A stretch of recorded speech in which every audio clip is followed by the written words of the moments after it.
الحمدللہ رب العالمین الصلاۃ والسلام علی سید المرسلین اما بعد فاعوذ باللہ من الشیطان الرجیم بسم اللہ الرحمن الرحیم۔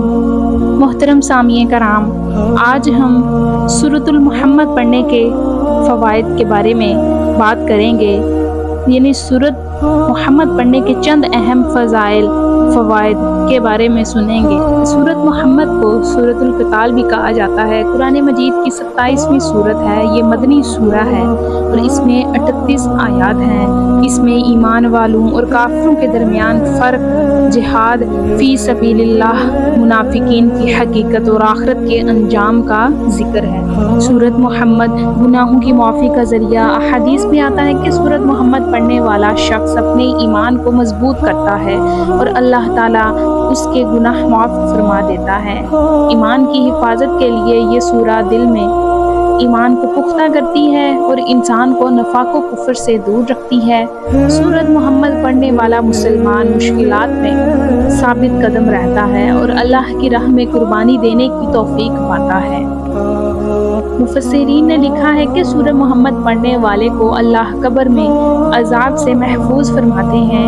روایت میں ہے کہ جو شخص سورہ محمد کو کثرت سے پڑھتا ہے وہ قیامت کے دن رسول اللہ صلی اللہ علیہ وسلم کی شفاعت کا حقدار بنتا ہے۔ سورہ محمد کے پڑھنے سے دل نرم ہوتا ہے اور ہدایت کے نور سے روشن ہوتا ہے۔ بعض بزرگان دین نے فرمایا کہ سورہ محمد پڑھنے والا رزق کی تنگی سے محفوظ ہوتا ہے اور اللہ تعالیٰ اسے آسانیاں عطا فرماتا ہے۔ عملی طریقہ یہ کہ جمعے کے دن سورۃ محمد کی تلاوت کرنا افضل ہے۔ اگر کوئی شخص رزق، ہدایت یا دل کی سختی سے نجات چاہے تو سورہ محمد کو روزانہ یا ہفتے میں کم از کم ایک بار ضرور پڑھے۔ قرآن و حدیث میں سورہ محمد پڑھنے کا کوئی مخصوص وظیفہ یا علاج کے لیے ہدایت موجود نہیں۔ نبی کریم صلی اللہ علیہ وسلم یا صحابہ کرام رضی اللہ تعالیٰ عنہ سے بھی اس کا کوئی ثابت عمل نہیں ملتا۔ البتہ سورہ محمد کے الفاظ خود اپنی جگہ درست ہیں، کیونکہ اس کا مطلب ہے محمد صلی اللہ علیہ وسلم سچے ہیں۔ یہ جملہ ایمان کی گواہی اور محبت رسول صلی اللہ علیہ وسلم کا اظہار ہے اور اس میں کوئی شرعی قباحت نہیں۔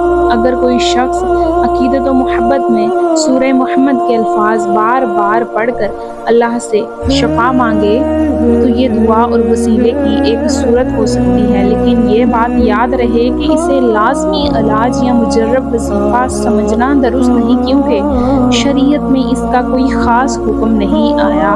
قرآن کی تلاوت بالخصوص سورۃ الفاتحہ شفا والی ہے اور مسنون دعائیں بھی کچھ ہوتی ہیں۔ سورۃ محمد پڑھنے میں کوئی برائی نہیں، لیکن اسے علاج کے لیے مخصوص وظیفہ سمجھنا شریعت سے ثابت نہیں۔ اگر پڑھا جائے تو محبت و عقیدت کے طور پر پڑھیں اور ساتھ مسنون دعائیں بھی کریں۔ قرآن کی کوئی بھی سورہ تلاوت کرنا باعث برکت ہے اور سورۃ محمد میں تو خاص طور پر ایمان، نفاق سے حفاظت، صبر اور اللہ کی رحمت کے ذکر ہے۔ لیکن اولاد کے حصول کے لیے سورۃ محمد پڑھنے کا کوئی خاص وظیفہ یا حکم قرآن و حدیث سے ثابت نہیں۔ ہاں، یہ ضرور ہے کہ اگر کوئی شخص اولاد کے لیے سورۃ محمد کی تلاوت کرے اور ساتھ اللہ سے دعا کرے تو اس کے ایمان دعا کی قبولیت اور برکت کا سبب بن سکتی ہے۔ قرآن میں کچھ ایسی دعائیں ہیں جو نبی نے اولاد کے لیے مانگی، اس لیے اور یہ سب سے بہتر طریقہ ہے۔ دعائے حضرت زکریا علیہ السلام، رب ہب لی من لدنک ذریۃ طیبہ انک سمیع الدعاء، اے میرے رب مجھے اپنی طرف سے نیک اولاد عطا فرما، بے شک تو دعا سننے والا ہے۔ ایک اور دعا، رب لا تذرنی فردا وانت خیر الوارثین، ترجمہ کنز الایمان، اے رب مجھے اکیلا نہ چھوڑ اور تو سب سے بہتر وارث ہے۔ مؤمنین کی دعا یہ ہے، ربنا ہب لنا من ازواجنا وذریاتنا قرۃ اعین واجعلنا للمتقین اماما، ترجمہ کنز الایمان، اے ہمارے رب ہمیں ہماری بیویوں اور ہماری اولاد سے آنکھوں کی ٹھنڈک عطا فرما اور ہمیں پرہیزگاروں کا امام بنا۔ سورۃ محمد پڑھ کر اللہ تعالیٰ سے بیٹے کی دعا مانگنا جائز ہے، کیونکہ قرآن کی ہر سورت شفا، رحمت اور برکت ہے۔ سورہ محمد پڑھنے پر کوئی پابندی نہیں کہ اسے صرف کسی خاص مقصد کے لیے نہ پڑھا جائے، لیکن یاد رکھیں کہ قرآن و حدیث میں بیٹے کے لیے سورۃ محمد پڑھنے کا کوئی خاص وظیفہ یا حکم نہیں۔ اگر آپ سورہ محمد پڑھ کر اللہ تعالیٰ سے بیٹے کی دعا مانگتے ہیں تو یہ ایک جائز اور اچھا عمل ہے، کیونکہ قرآن کی تلاوت کے بعد دعا قبولیت کے زیادہ قریب ہوتی ہے۔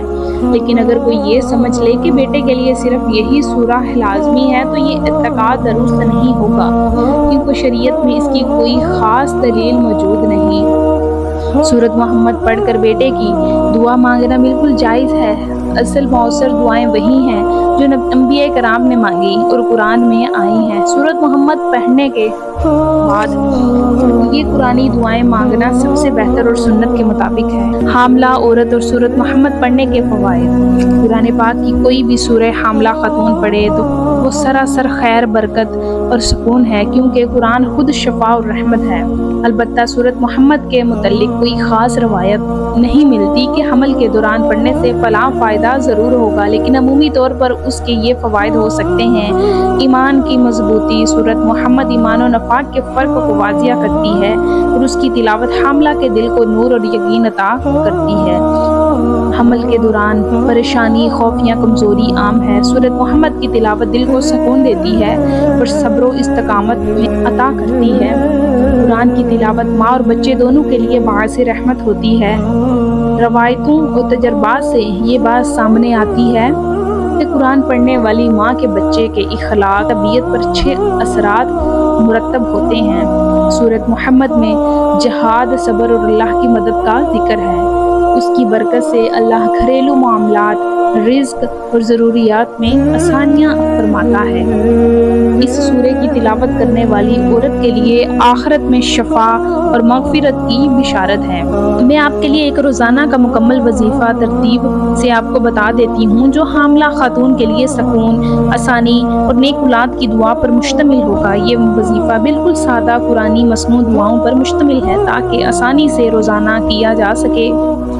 حاملہ خاتون کے لیے روزانہ کا وظیفہ: صبح کے وقت سورۃ الفاتحہ 1 مرتبہ شفا اور برکت کے لیے، آیت الکرسی 1 مرتبہ حفاظت کے لیے، سورہ اخلاص، سورہ فلق، سورۃ الناس 3 مرتبہ، پھر دونوں ہاتھوں پر دم کر کے اپنے اوپر اور اپنے بچے پر پھونکیں۔ دن کے وقت جب بھی موقع ملے سورۃ محمد کی تلاوت کریں، چاہے ایک دن میں پوری نہ پڑھ سکیں تو چند آیات پڑھ لیں۔ تلاوت کے بعد یہ دعا پڑھیں: رب ہب لی من لدنک ذریۃ طیبہ انک سمیع الدعاء۔ عصر یا مغرب کے بعد سورہ یاسین یا کم از کم یاسین والقرآن الحکیم سے کچھ آیات پڑھیں آسانی اور سکون کے لیے۔ پھر یہ دعا کریں: رب لا تذرنی فردا وانت خیر الوارثین۔ رات کو سونے سے پہلے سورہ محمد کی چند آیات یا کوئی بھی سورت جس کی آسانی ہو یہ دعا پڑھیں: ربنا هب لنا من ازواجنا وذرياتنا قرة اعین واجعلنا للمتقین اماما۔ آخر میں درود ابراہیمی کم از کم 11 مرتبہ۔ دوران حمل زیادہ سے زیادہ قرآن پاک کی تلاوت اور ذکر کرتی رہیں۔ غصہ، فکر اور منفی سوچ سے بچیں، کیونکہ ماں کے اثرات بچے پر پڑتے ہیں۔ صدقہ و خیرات حسب استطاعت کریں، یہ مشکلات اور آفات کو دور کرتی ہے۔ یہ وظیفہ حاملہ عورت کو روزانہ سکون، آسانی اور نیک اولاد کی دعا پر قائم رکھے گا۔ اس میں قرآن کی تلاوت، مصنوع دعائیں اور درود شریف شامل ہے، جو سب سے مؤثر اور مجرب طریقہ ہے۔ تو پیارے ناظرین، مجھے امید ہے کہ آپ کو یہ ویڈیو اچھی لگی ہوگی۔ ویڈیو اچھی لگے تو لائک اینڈ کمنٹ ضرور کیجیے گا۔ پلیز میرے چینل کو سبسکرائب کر دیجیے گا۔ ہمیں دیجیے اجازت۔ اللہ حافظ۔